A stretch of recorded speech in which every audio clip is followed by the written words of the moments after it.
Hello, today we're talking about the question I get asked the most and probably the most eagerly, which is how do I build really good quality links to my website that actually move the needle and actually give me great results?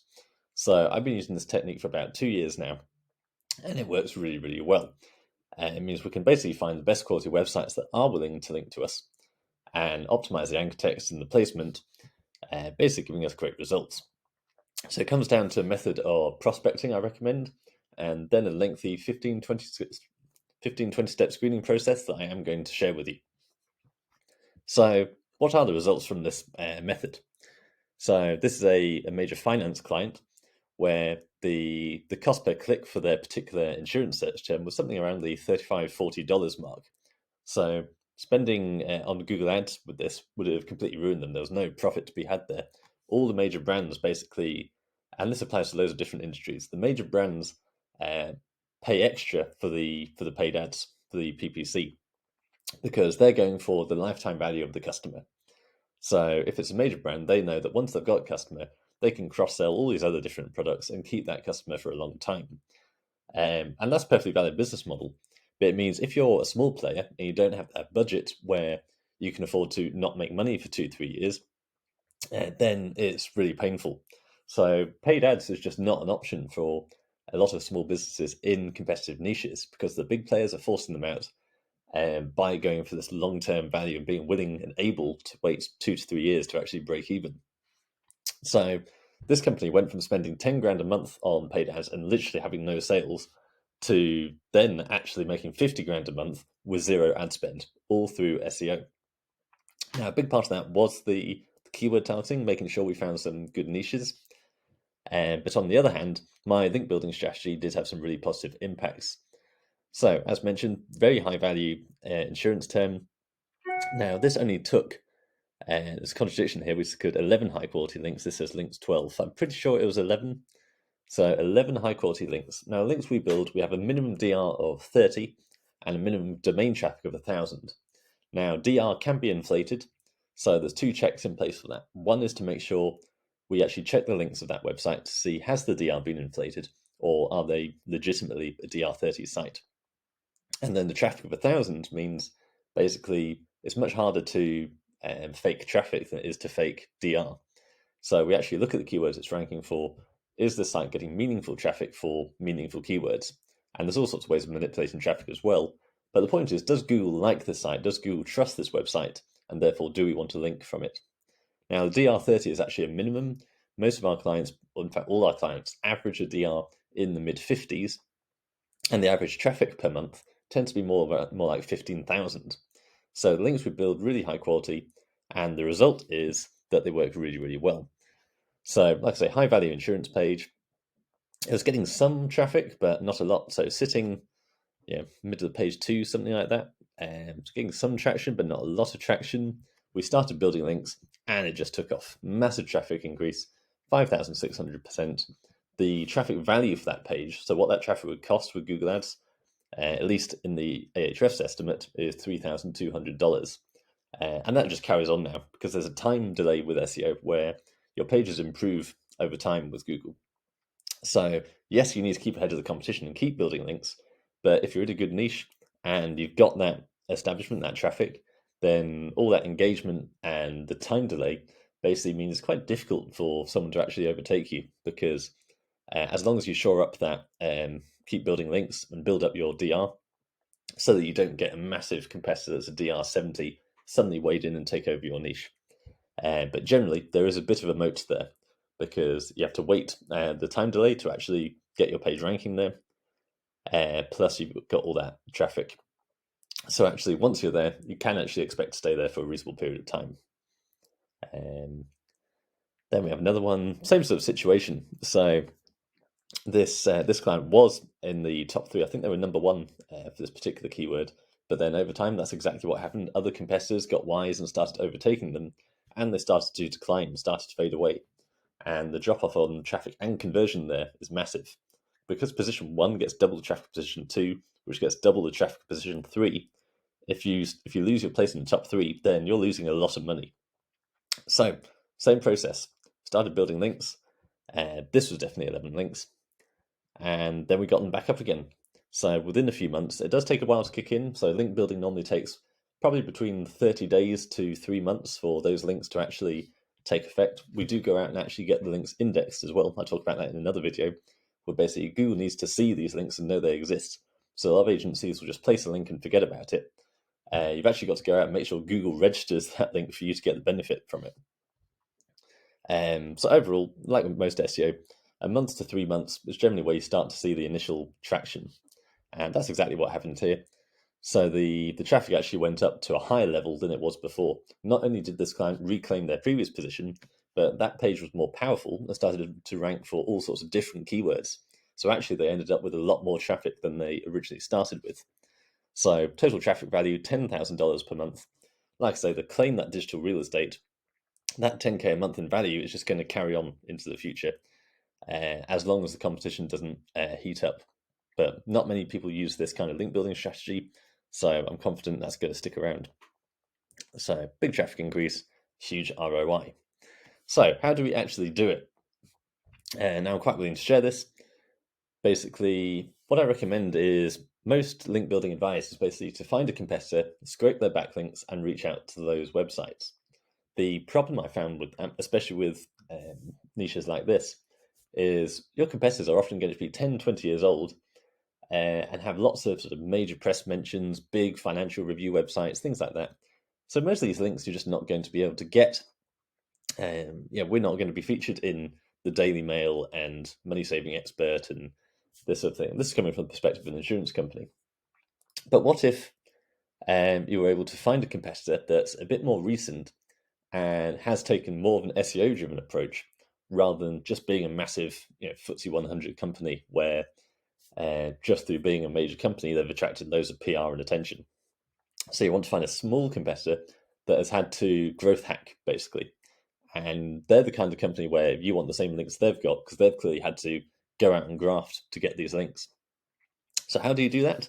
Step one is you basically want to find a website that is known for placing links to companies and still good quality. There's this concept of what's called link farms, where basically people know the value of links, and so people will build websites just to sell links.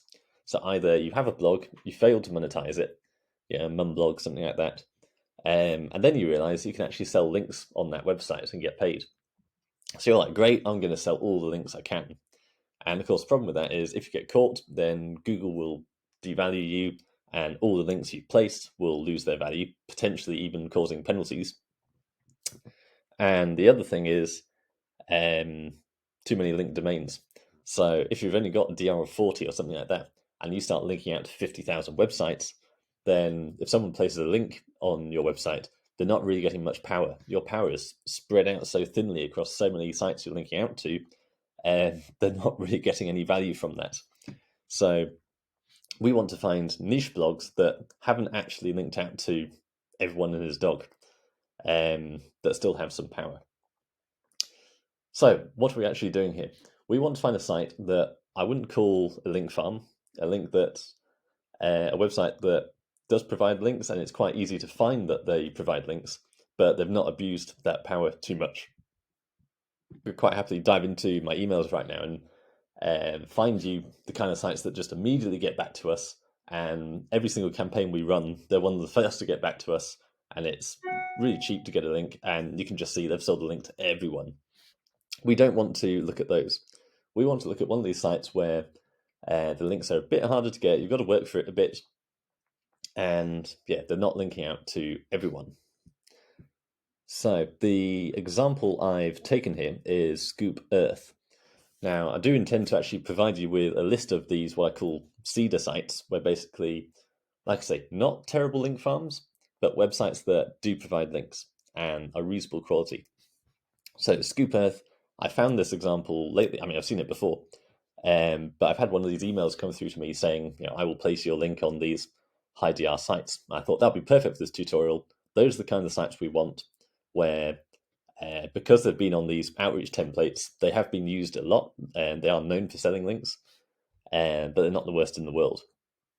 So if we look at Scoop Earth, domain rating of 74, so actually quite a good link to have. and lots of search traffic, so with a high traffic value. So generally, I'd actually be quite happy with a link on this site. So pass the test. We know we can get a link on this site, and therefore a lot of other people have probably done so. Otherwise, how else did they end up on a list like this? But it's not terrible. So now we open it up, and what I've done is I've taken a look at the linked domains. So to start off with, Scoop Earth links out to 40,000 domains, which is, to be honest, quite a lot. But I think it's still a DR74, so I'd still be happy getting a link on this site. But what we're actually trying to do is find a website that is similar to our site. So we want to find a competitor that's placed a link on this site. And the chances are, if they've placed a link on this site, then they've pursued a link building campaign and found all sorts of other links that are also applicable to us. So basically, we want to emulate our competitor who has clearly followed a similar sort of link building campaign. So I work with a lot of coaches, so we want to find a coaching website that has placed a link on scoopearth.com. Now, what we do here, this is basically a list of potential competitors who might have used Scoop Earth for link building purposes. Now, what I do here is I want to find a website that's obviously a close match to my own brand, has a reasonably high DR, not a massive DR70 or something like that, because that's probably like an established brand with a big budget that's done PR and all sorts. I just want to find a sort of small competitor block, maybe DR40, 50, which suggests they've done a lot of link building, but they're not a massive brand. Obviously getting some traffic, so the link building is working for them and they're not being penalized. So in this case, the example I went for was parkinsoncoach.com. Now they've got a DR of 19, so pretty small overall, but they do have 235 referring domains, and their organic traffic is 576. So that's pretty good. That's a reasonable baseline. So what I do is I open Parkinson Coach, and I then have a look at their referring domains. And what I want to do is try and see if they've used other websites like Scoop Earth that are known for selling links, but are still reasonably good quality. Because that way we can find gems, because they might have actually hit upon sites that haven't been used that much. Now, this is a process. Often I might have to go through 4 or 5 of these to actually find a competitor that has pursued this kind of link building campaign. But in this case, first example I went for, it worked. So you do need some link building experience basically to work out what's going on here. But I can see these sites a mile off, having done so much link building in the past. So I'm hoping by the time you watch this video, I'll have a link in the description to a list of seeder sites. So this should be about 5 to 10 websites that are known for selling links. Now, the idea is you want to start off with one of those to actually identify a competitor. But then when you find that competitor, you want to validate that they've pursued this kind of link building campaign by going through their backlinks and seeing if there's other seeder sites actually in their backlinks. And that's exactly what's going on here. So we've got Scoop Earth there. Then we've got Chiang Rai Times, Steffi Lorraine, News Anyway, Magazines Today. I don't want to dive too deep into this, but I can tell you that these are the kinds of sites that are good to get links from. So good high DR sites, lots of traffic, but they actually are good quality sites. I won't go into any more detail now because I don't want to upset them or upset this brand. But these are good sites I'd be happy to get links on most of the time, providing they pass all these checks. So I've recognized a few that I know about. How many are there out there that I don't know about? So this website's got 277 domains. So there's a good chance that some of those will be sites I've never even heard of. I can get a link from them because these people have got a link from them. But clearly, the campaign that this site followed, they still had some reasonable standards. I'm not seeing the worst links in the world here. I can give you a list of sites you definitely shouldn't build links from that all the agencies build links on.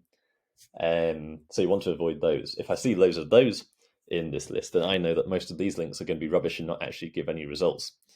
Whereas from what I'm seeing here is this was a good link building campaign that picked up some good quality links. So I basically want to take that list so I can do my own outreach and emulate them. And we know it's working for them because they're getting 500 traffic a month. Ideally, this is quite a small niche, but ideally I'd like to find a competitor that's getting some serious traffic and copy their links. Now, this is the great thing about this process, that you're not going to be picking up too dodgy links, because if they're getting traffic for good keywords that you want to rank for, then those links are working for them. These links have been proven to work with Google. That's not to say they're going to work in every Google update. Google's changing all the time, but generally I have a high degree of confidence that these links are good. But that's why we still need to check each and every one we build. You'd still validate these prospects a bit better. So we want a DR from 30, in my case, and domain traffic 1,000. Now, a lot of agencies will actually go down to more like DR20 and traffic of 100 or 500. But like I said, I prefer to do fewer links that are really good quality, and you can see the results they get from the case studies. So that's why I do minimum DR 30, minimum traffic 1,000. That's how you get results like this. So that 200 and whatever it was has now come down to 84 domains. Of course, we've got some links in there like Pinterest, etc., that we're just not going to get. But these all look really good. So now I export that list, ignore my previous list. I'm a bit rusty on this because my team has been heavily trained on this process and carries it out very well at scale.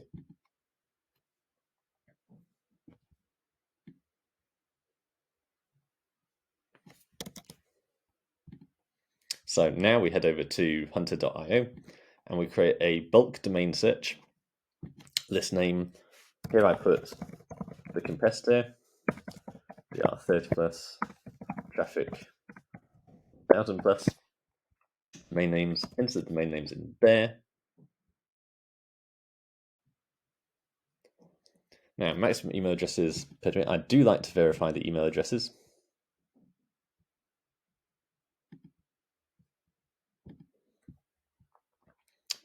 And generic and personal generally, because we're reaching out to bloggers, a lot of them will just have Gmail addresses, things like that. So I do generic and personal. Departments, I will often put like marketing, advertising. This you just need to play around with. So generally I'll do executive, marketing, sales. But yeah, you do need to be careful because especially big organizations, you'll find an email to one inbox will be distributed to hundreds of employees. So that can be a bit of an issue. So you upload those and that will create a list for you of prospects. It's often quite difficult to get prospects for all of them, but Hunter's pretty good overall. So we now have our list of prospects who we know are quite likely to link to us because they've linked to a competitor. So now it comes to the actual pitch. What's the template? Before I go on to that, let's talk about domains. So people will talk about using a fresh Gmail personal domain, especially saying, I'm a blogger, whatever. We don't want to do any of that. I've tried it. They just get burned really quickly. So if you start sending from a personal Gmail account, it just gets suspended pretty quickly. I think I was able to reactivate it a few times, but yeah, eventually it just stopped working. It's just not great. So save yourself the hassle, and you want a premium Google Workspace account. I know it's paid, but it's still cheap. It's something like $20 a month, if that. And you can have a branded domain in this case. So just go and register a domain name. Don't use your main domain. I talk about this a lot with cold email, that when you're sending this kind of mass outreach, obviously you do get a lot of reported as spam. It doesn't matter how ethical you are. It's perfectly legitimate to email a business with a business proposition, which is exactly what we're doing. What you don't want to do is use your own domain, because it doesn't matter how legitimate you are, loads of people will still say, this is a marketing message and I'm going to mark it as spam. That's probably just because they're trying to clean up their own inbox.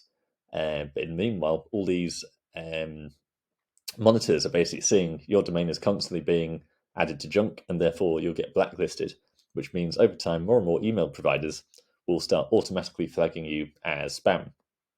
Now, if you do that to your own domain, that could be disastrous, because obviously you're trying to contact legitimate contacts, internal contacts, any customer service you're doing, things like that. So you could completely ruin and burn your domain. So for any cold outreach, whether it's link building, prospecting, anything like that, you want to use a separate domain. So you could use an adjacent domain to your brand. So a tryyourbrand.com or getyourbrand.com. But for outreach like this, I'd honestly go with something more PR-y. So say outreach or something. Make it look like you're actually a legitimate outreach agency, like my own. Partly because I know from having worked in brands and been on the receiving end of these emails, if you get reached out by this unknown Gmail, then you're going to ignore it. If you get reached out from a brand, you're still quite likely to ignore it. Whereas if it's more of a PR type source, you think this is more of a professional operation, more of a collaboration. Because if you are in the business of offering links and advertising on your website, then obviously you like the idea of cultivating a long-term relationship. Some of these agencies will, like my own, build long-term relationships with you and keep bringing you business.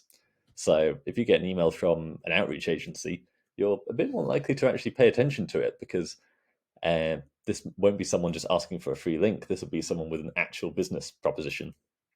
So register a domain name, preferably make it sound a bit more PR-y. Set up Google Workspace and set up all the internal DNS. So you've got your SPF and DKIM set up for maximum deliverability.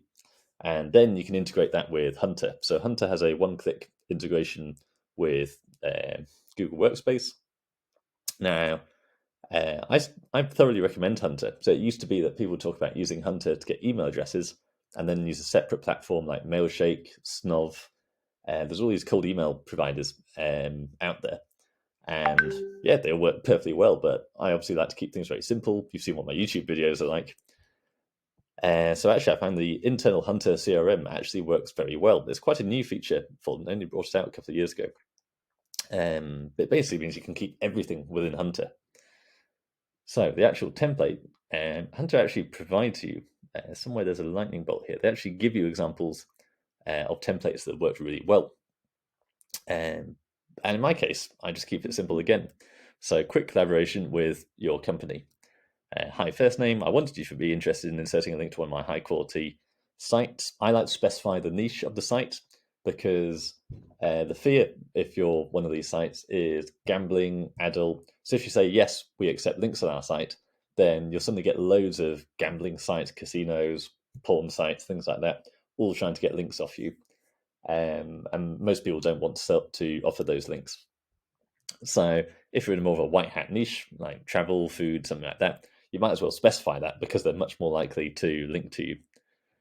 So I say, whatever I can do in return, just name it, link swap perhaps.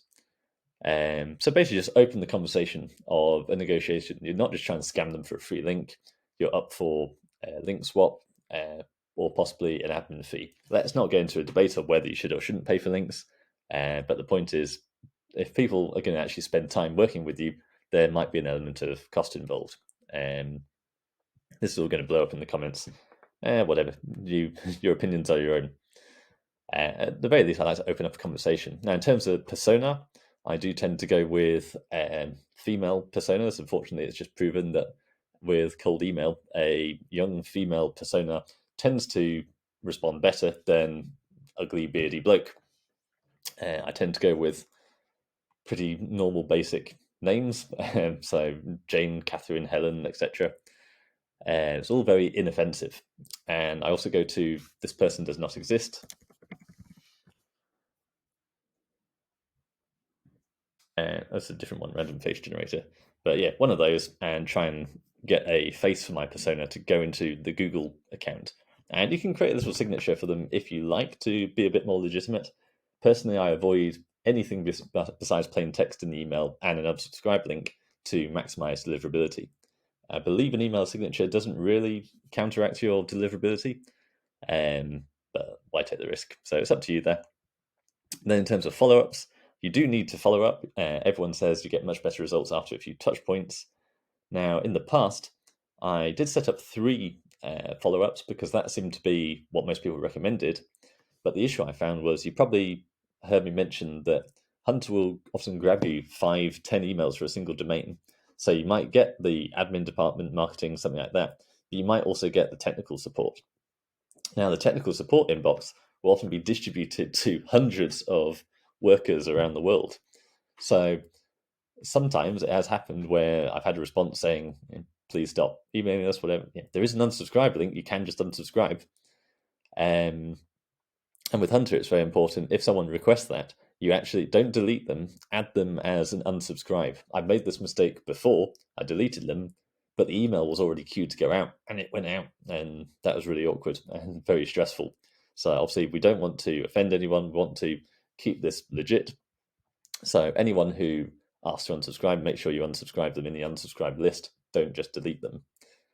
But on the subject of follow-ups, so imagine that you've already sent one email, and that's doesn't happen often, but it can happen where you get distributed to hundreds of inboxes. So already this one manager is suddenly getting all these employees coming back to him saying, what do we do with this request? Then they get another follow-up. So by this point, he's like, dude, stop sending emails. Hopefully they'll have unsubscribed by this point. But I generally find by the third email, that's when you're pushing people over the edge, and you're starting to get the really quite aggressive emails where, yeah, people are throwing their weight around and they're just not very happy. So I just stick with one simple follow-up. So initial email, and then hello again, just checking you got this. But I leave it at that, one single follow-up after 3 days. That basically optimizes on the grounds that we're trying to reach these sites who already are open for collaboration with us. If they didn't respond to the first email or the second email, then they're probably just not interested. One email is perfectly reasonable, they've missed it, forgotten about it, whatever, whereas a second follow-up, they'll then get it that time. As soon as you start getting into 3, 4, 5 follow-ups, that's not a site that wants to link to us. I know a more traditional PR approach where you are actually pitching, saying, I've got this great idea for a story, whatever. Yes, you would actually want to nurture that relationship and try and persuade someone, bring them over the line. Here we're being a lot more transactional. We know this site is linked out to a competitor, so we're just saying, I want what he's having. Simple as that. And that's basically it. So when the emails come back, it then comes down to negotiation. Now, some might be open for a link swap. In my experience, it is pretty much always a paid transaction. And so you've got to question your own ethics there. And that's why we have a lengthy screening process to make sure if there is any exchange of value, that we then have to actually make sure this is a legitimate site that isn't going to get us penalized with Google. So is this site selling links all over the place blatantly? So we've got a lengthy screening process. I've got a download of it. I'll hopefully have added it below, but I can run you through that. Now to build hundreds of links every month for my clients, as well as my own portfolio of sites. So I'm hoping to get a PDF of that available to you below. But in the meantime, you can just buy the Power Lever method if I haven't got around to it yet. So I'm going to go through some of these now and audit a few websites to give you an idea of what the process actually looks like. So first one, as we say, DR30 and 1000 traffic. Now this is just a link farm I grabbed because we do basically have a blacklist that we use for examples like this, especially training the team and new members of staff, where we really want to hone in that skill to be able to spot these a mile off. Because to the untrained observer, you can't see them. To the trained observer, it becomes quite obvious what's going on here. So first of all, minimum DR of 30 and 1000 traffic. Now, it looks like, having had a look at this site, that it has actually since been penalized because now the search traffic is 7. So that's exactly the kind of thing that can go wrong. So before we move on to that, I just want to demonstrate some of the problems with this site and how well they're hidden. So overall, it is actually niche down to beauty, so that's a good sign. Sometimes you do find like a travel blog that's suddenly covered in casinos on the homepage. So that's obviously a red flag. But overall, this is looking pretty good so far. But I do recommend you check things like the Right For Us pages, especially if there's more than one.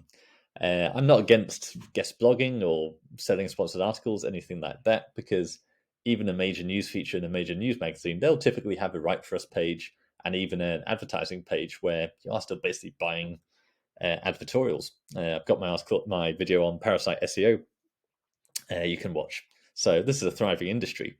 But where do we cross the line? So for a start, if we go to Right For Us here, I'll just show you what's happened in the history of this blog. Because if I look at their traffic over time, they did seem to have a massive spike in traffic in January 2022. And when they were getting, it looks like, around 5,000 traffic. Now, if we go to the Right For Us page, this is always a good place to find out what the quality of a potential link site is. Because a Right For Us page should be very simple and basically just have a form or an email address it should not talk anything about basically SEO. Whereas if we scroll down here, so far not too bad, saying you can write for us. You'll see all these keywords, fashion, beauty, write for us, guest blogging, online platform, because this is called link bait, where basically if you are trying to sell links, you can basically put up an optimized page where you say write for us in all the different niches, so that link buyers can actually go out and try and find these pages. So it's a way to build a business, basically. Now, if we come down here,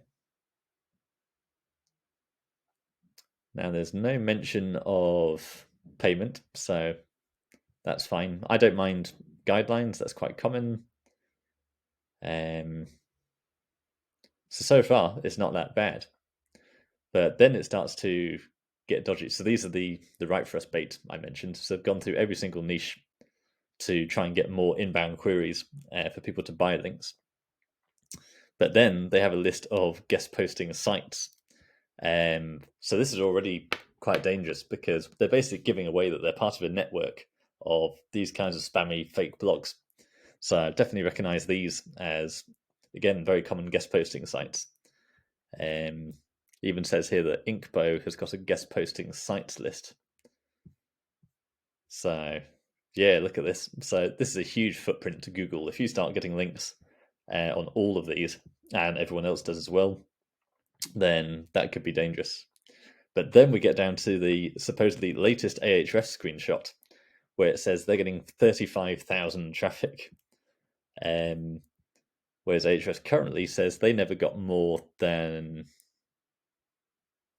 3,000 traffic.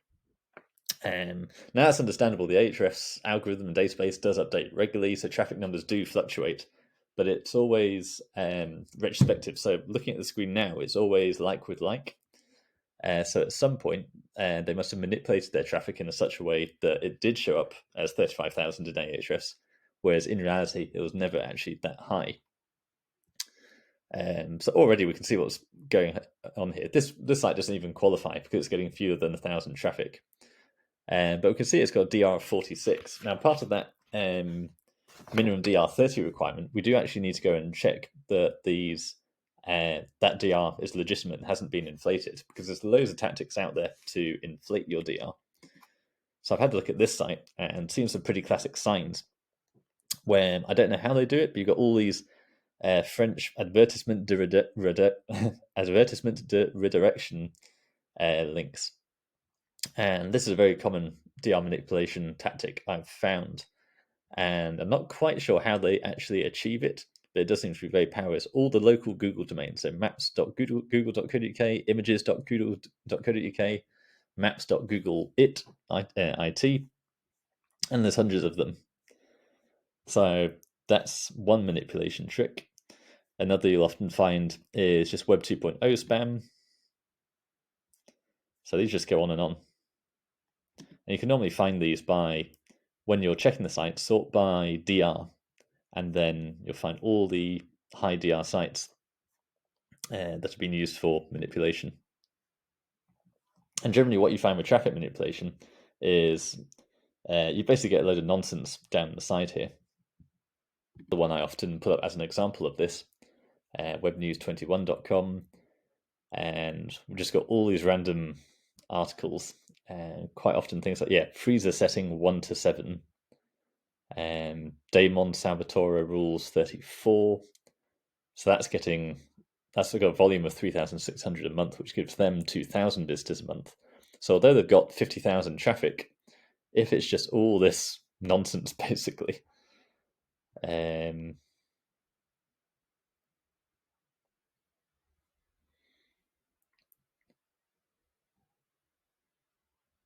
so there isn't really any valuable content here. So this site's actually not too bad, but we can see we've had this big drop off a year ago. So that's also a red flag. And then we actually move on to link pricing. So this I found a really good example. So deadlinenews.co.uk, it's another one that's very popular with agencies. And overall looks like a pretty reasonable news site. It's got recent news. So that all looks pretty good. Let's have a look at the backlinks. So DR68, traffic 4,300, traffic value only 1,300, so that's a bit of a red flag. If the traffic value is really low and yet the DR is really high, that's a good sign that something is going on. Because if you've got a DR of 60, 70, then you should really be getting more valuable traffic than that. So, yeah, what international code is 00207 and 0207 area code, 2,100 searches a month? So it's these kinds of just random searches that a lot of sites will use to inflate their traffic. What's this one? C121. I don't know what that's about. So let's have a look at the backlinks.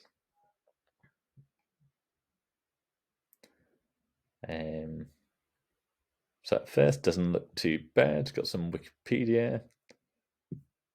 So these will look like the standard links I'd expect for a proper news site. So if we sort by DR,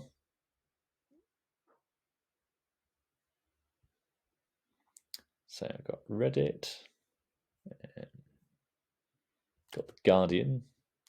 So these actually all look okay. Yahoo.com. So overall, not actually seeing any signs of manipulation here. So another common one to watch out for, like I said, is Web 2.0 spam, which is basically websites created on Blogger, Tumblr, things like that, where they just create a website to link to the site to inflate the DR. And so if it's hosted on Medium, Blogger, something like that, you inherit some of that DR90, basically. But this actually looks okay. So now I'll show you why this is actually a rejected site from me. Because overall it's looking quite good. Obviously the traffic wasn't great, but not terrible. But what happens if we scroll down to collaborative posts? And now this is unfortunately, the red flag that means, and that's the way I like to think about link screening. There aren't really any hard yeses and nos. Sometimes you might find a perfect fit for a particular site, and there might be a few red flags, but you're able to overlook them if the positives outweigh the negatives. So that's how I train my team, where basically it's almost like a scoring system, but it's really based much more on feeling. And each sort of category is weighted slightly differently. So the problem we have here with Deadline News is that if we scroll down here, we actually have publicly available link pricing on the website. So obviously that's entirely detrimental to Google's terms and conditions, basically. So it's it doesn't really take much work to go onto Deadline News and see that all the sites it's linking out to have paid. So probably not the worst in the world. Definitely seen worse, but that would be probably too much of a red flag for me. Now this is another one that breaks my heart, traveltweaks.com. So we have a DR right up at 73, and we have 50,000 keywords generating 30,000 traffic a month with about $6,000 in traffic value. If we have a look at the traffic over time, you do want to see the overall trend. Is the traffic going up or is it going down? Has it been penalized? And the traffic's actually going up. So that all looks really good. Let's have a look at the backlinks.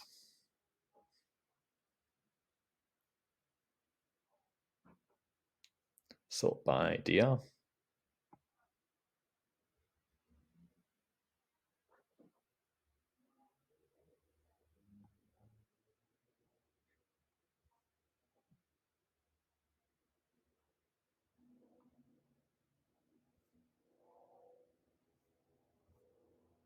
So it's okay. We're seeing a few sort of social media type sites.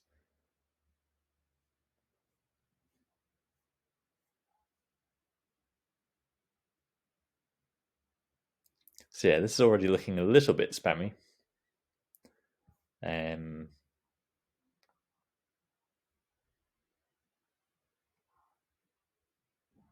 yeah, these are almost just like user profiles, basically.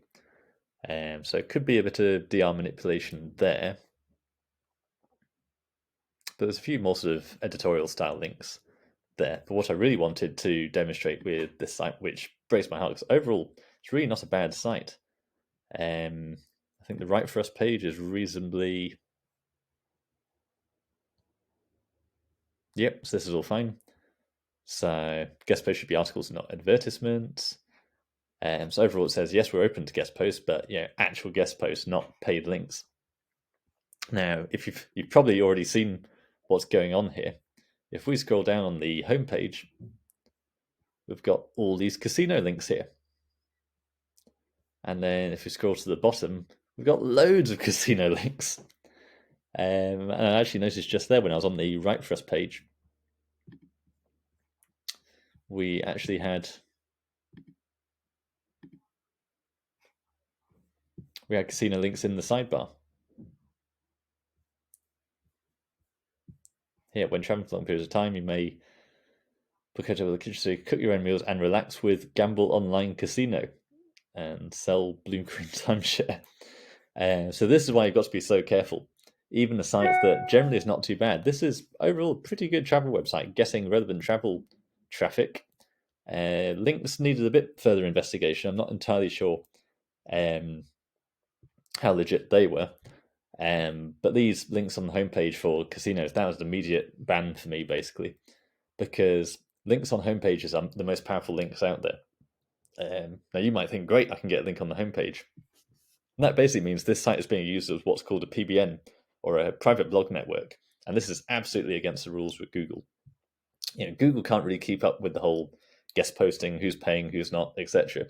But PBN links, that's a real problem, where people are basically building these networks of rebuilding old expired domain names with some power, and building a basic site on top of it, and then selling links on the homepage, which are really powerful. So if you are something like a casino, then you don't need to buy many of those to get a huge amount of benefit.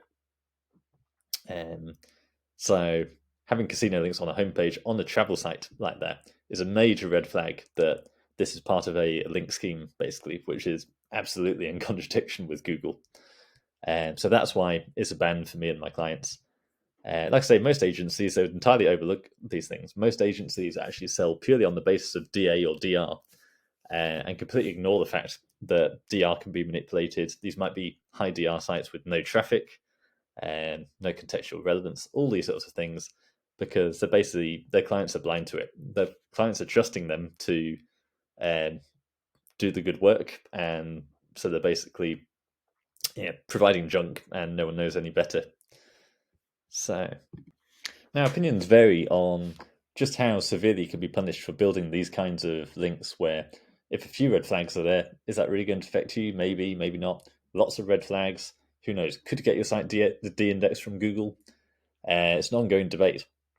But what everyone agrees on is that you're better off getting a site that is not linking out to everyone versus a site that's literally selling links all over the place. Because DR is basically dilutionary in terms of, if you've got a DR 70 site, even if it's not been inflated, if it's linking out to thousands upon thousands of websites, then that power is being split. So you're really not getting very much from that link of yours.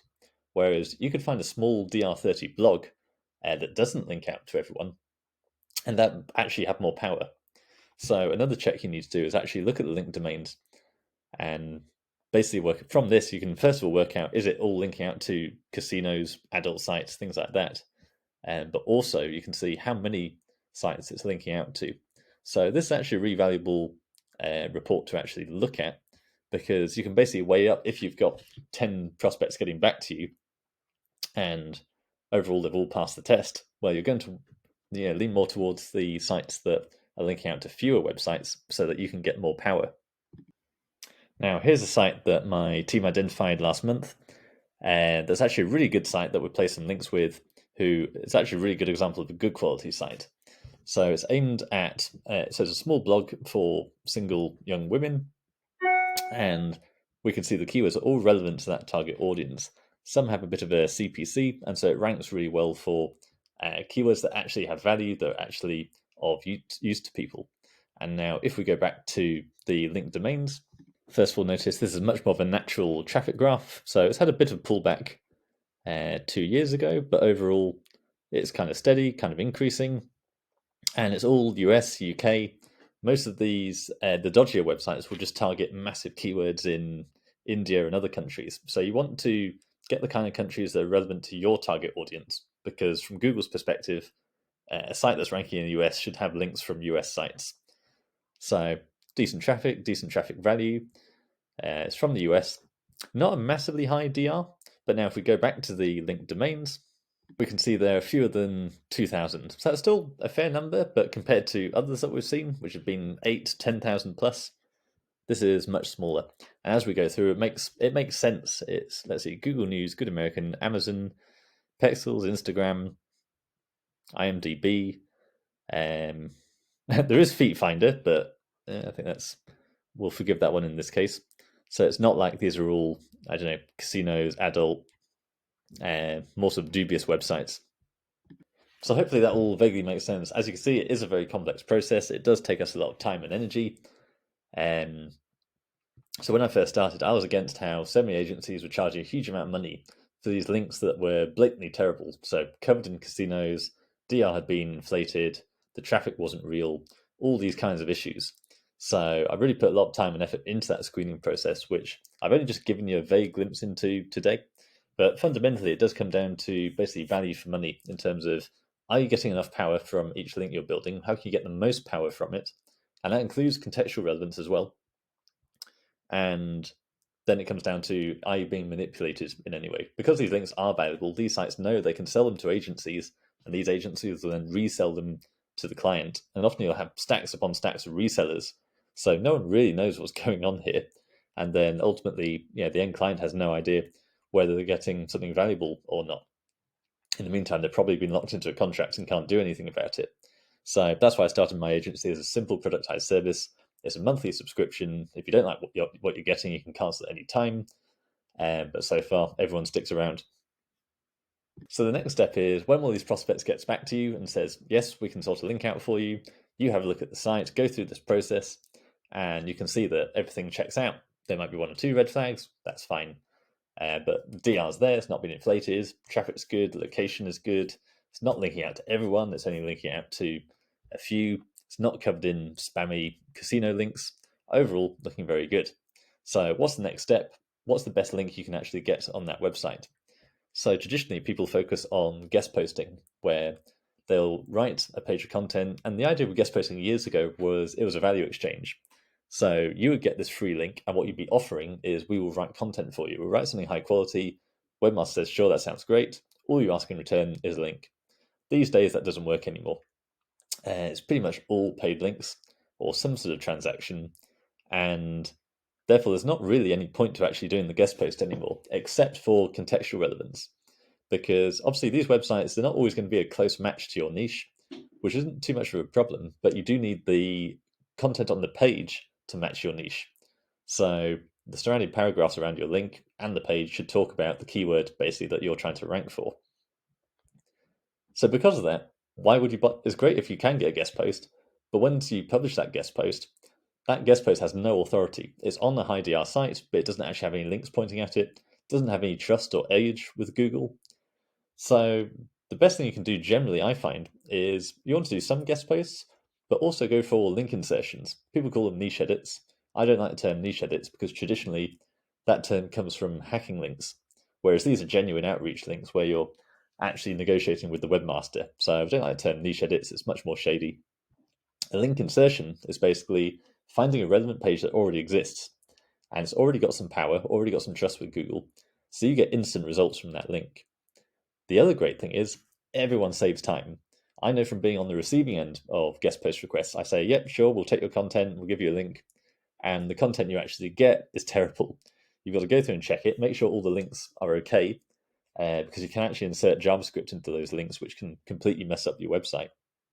It's a method of hacking. And also, it's probably not going to be that great quality because all they're interested in is the link. Whereas actually, just for a link insertion, it's a 5-minute job to insert a link. So when you're in that negotiation process, the response you'll always get pretty much is, here's what we'll do for a guest post, here's what you've got to do for us.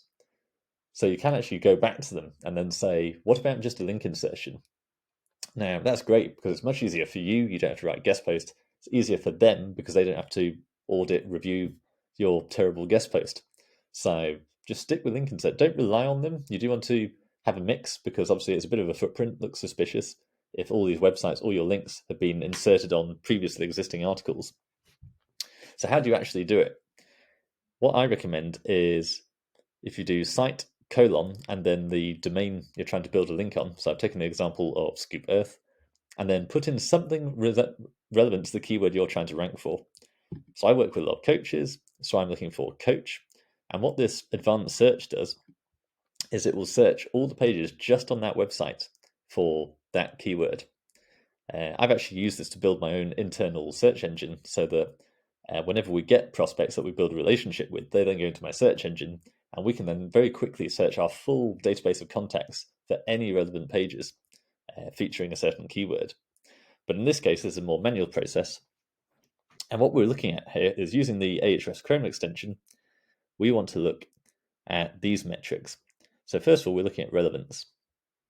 We want to try and find the most relevant page for my website, my client. But the other thing to look at is URL rating. And it looks like this is currently broken with Ahrefs. That does happen occasionally. Oh no, so we've got a URL of 2 there and a 1.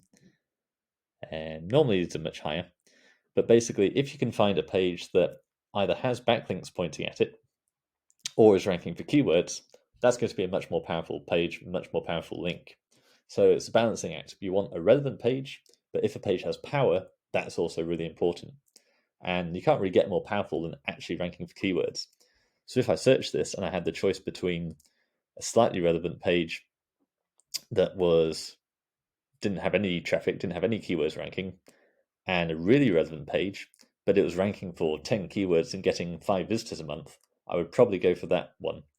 Because pages with traffic, that's the best for Google. This page is already being trusted and rewarded by Google, so anything it links to is going to be much more trusted. Then after that, we're pretty much done. The issue is just indexing. Now, if you're using good websites, then there's a pretty good chance your links are going to get indexed anyway. But especially if it's an old article, maybe it's buried quite deep within the website, there's a good chance Google might miss it and not pick it up for a while.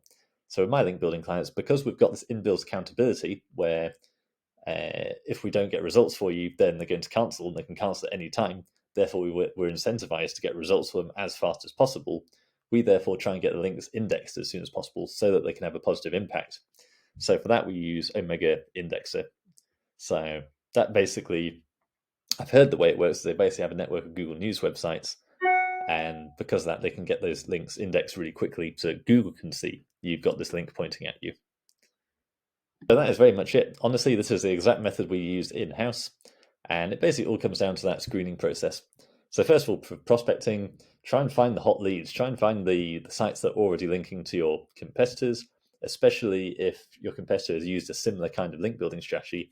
You can basically just scrape their list of everyone they've used and who's been willing to link to them, therefore willing to link to you. But then it all becomes about the quality screening process, because they could have been buying links for everyone. They could have had a dodgy dodgy agency who was just giving them anything. So you can be better than that and go through and cherry pick the very best links from those lists. Because especially if you go from multiple competitors, you can get a very big list of potential prospects, and therefore just choose the really best links that are going to give you the biggest impact. So that's how we're able to achieve results like this, where with just 10 or so links, we're able to massively scale traffic in really competitive niches. And it's all because of that quality process. Having said that, you do need volume. That's why I talk about the red flags in terms of you don't want to exclude sites if they're for not being perfect. If we only went for perfect links, we wouldn't be able to get any links. The links I build, they're not the best links in the world, but you need volume. If you're trying to rank in a niche, you need to get links into your site. So obviously don't go for bad links, but equally don't be perfectionist about it. You still need volume, and you need to balance that volume with quality. So don't build any links that you know are going to harm your site and are being really obvious about it. So casinos, PBNs, inflated. The thing with inflation is it's not so much around getting a penalty to you, it's more about just getting you value for time and money. If you're building links from these inflated metrics, they're obviously pricing and treating you like they're one of these sites that's actually a DR70, but they're not. They've just manipulated it. So don't don't be charged DR70 traffic 50,000 prices for a site that only sprung up a couple of weeks ago and has just faked all this and manipulated it. Other than that, I think we're good to go. So yes, balance volume with quality, and don't be missold. Don't let anyone pull the wool over your eyes. You want to make sure every link you're getting is going to have a positive impact and bring you ROI. So thank you very much. Don't forget to like and subscribe. I know this has been a very long and rambly video, but how on earth was I going to do the full process of quality link building in less than an hour? Any comments, let me know below. I still do check those. Otherwise, have a good day.